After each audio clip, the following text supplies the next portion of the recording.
एक बार राम के अयोध्या की राजसभा में हवाओं ने एक अजीब कहानी लाई। वो कहानी थी लंका के एक गुप्त बगीचे की, जहां दुर्लभ जड़ी बूटियां खिलती थीं और अमृत फल लगे रहते थे। राजा राम, जिन्हें अपने प्रजा का कल्याण सबसे प्रिय था, इस कहानी से बेहद उत्साहित हुए और उन्होंने इस बगीचे का लाभ अपनी सारी प्रजा को देने की इच्छा जताई।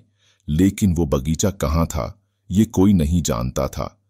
तभी वानर राज हनुमान आगे बढ़े और उन्होंने कहा, प्रभु राम, आपकी इच्छा पूरी करना मेरा धर्म है।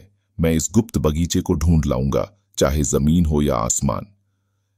हनुमान तुरंत अपनी तेज हवाओं पर सवार होकर लंका की ओर उड़ चले। वो हर कोने अनकोने में गए, राक्षसों से पूछा, पक्षियों से बात की, मगर कोई जवाब नहीं मिला।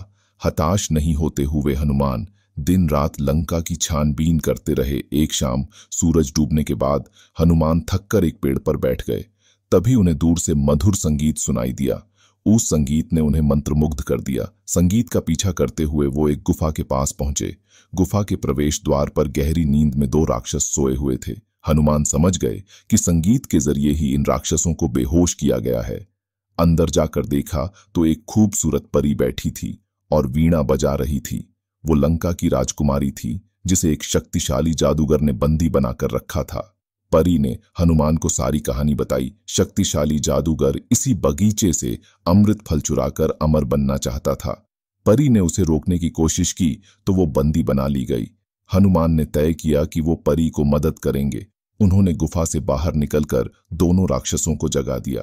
राक्षसों ने सोचा, ये शायद जादूगर का भेजा गया कोई संदेशवाहक है। उन्होंने हनुमान से पूछा, जादूगर क्या कहता है?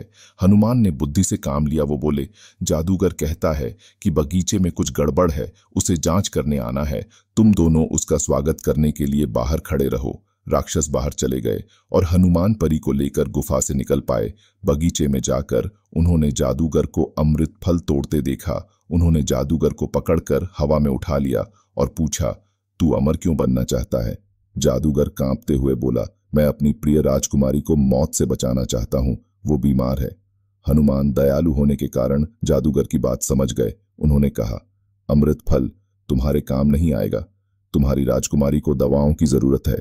हनुमान ने अपनी शक्ति से उन दवाओं को ला कर दिया जो राजकुमारी को ठीक कर सकती थीं।